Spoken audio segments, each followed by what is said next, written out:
CPI മന്ത്രിമാർ നോക്കുകുത്തികളാകുന്നുവെന്ന് CPI Kozhikode ജില്ലാ സമ്മേളനത്തിൽ വിമർശനം.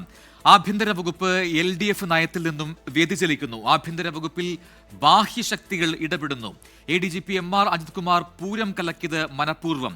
ഇത് VS സുനിൽകുമാറിന്റെ പരാജയത്തിലേക്ക് നയിച്ചുവെന്നും സമ്മേളനം വിമർശിച്ചു. മിഥില ബാലൻ കോഴിക്കോട് നിന്ന് ചേരുന്നു കൂടുതൽ വിവരങ്ങളുമായി. മിഥില, അതിശക്തമായ വിമർശനമാണ് സർക്കാരിനെതിരെ CPI ജില്ലാ സമ്മേളനങ്ങളിൽ കാണാൻ കഴിയുന്നത്. അല്പസമയം മുൻപ് എറണാകുളത്ത് നടന്ന ജില്ലാ സമ്മേളനത്തെ ചർച്ചകളും അവിടെ ഉയർന്ന വിമർശനങ്ങളും നമ്മൾ വാർത്തയാക്കിയതാണ്. ഇപ്പോൾ കോഴിക്കോടത്തെ ജില്ലാ സമ്മേളന വാർത്തകൾ കൂടി വരുമ്പോൾ അത് സർക്കാരിനെതിരെ വിമർശനം അവിടെയും കടുപ്പിക്കുന്നുണ്ട് CPI എന്നുള്ളത് വ്യക്തമാവുന്നു. ഒപ്പം തന്നെ സ്വയം വിമർശനവുമുണ്ട്.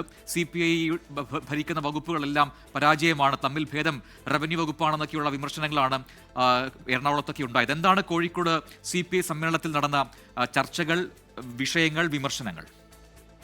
പ്രജിൻ സൂചിച്ചതുപോലെ തന്നെ കടുത്ത ഭാഷയിലുള്ള വിമർശനമാണ് കോഴിക്കോട് ജില്ലാ സമ്മേളനത്തിനും ഉയർന്നത്. പ്രത്യേകിച്ച് ആഭ്യന്തര വകുപ്പിനെതിരെ.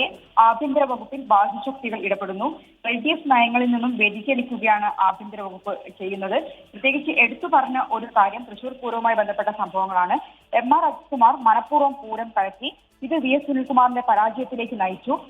ഇത്തരം പ്രശ്നങ്ങളൊക്കെ ഉണ്ടാക്കിയിട്ടും MR അജിത് കുമാറിന് സ്ഥാനക്കയറ്റം നൽകി. ആ സമയത്തൊന്നും CPI നേതൃത്വം ഒരക്ഷരം മിണ്ടിയില്ല, നിസ്സഹരായി നോക്കി നിന്നു എന്ന ഒരു വിമർശനമാണ് ആഭ്യന്തര വകുപ്പിനെതിരെ നടത്തിയിട്ടുള്ളത്. മറ്റൊന്ന് സ്വയം വിമർശനമാണ്. മന്ത്രിമാർ എല്ലാവരും തന്നെ നോക്കുകുത്തികളായി മാറുന്നു. അതായത് CPI മന്ത്രിമാരെല്ലാം തന്നെ നോക്കുകുത്തികളായി മാറുന്നു.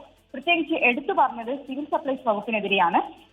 ഈ ചന്ദ്രശേഖരൻ നായരുടെ സമയത്ത് മാവേലി സ്റ്റോറുകൾ തുടങ്ങിയത്. എന്നാൽ ആ മാവേലി സ്റ്റോറുകൾ ഇപ്പോൾ തകർക്കുകയാണ് മന്ത്രി ചെയ്തിട്ടുള്ളത് എന്ന ഒരു സ്വയം വിമർശനം കൂടി ഉന്നയിച്ചിട്ടുണ്ട്. മറ്റൊന്ന് വടകര ലോക്സഭ തെരഞ്ഞെടുപ്പ് പരാജയവുമായി ബന്ധപ്പെട്ടിട്ടാണ്. അന്ന് വളരെയേറെ ചർച്ച ആയ ഒരു കാര്യമായിരുന്നു കാസർ സ്ക്രീൻഷോട്ട് വിവാദം. ഇത് പരാജയത്തിന് കാരണമായി.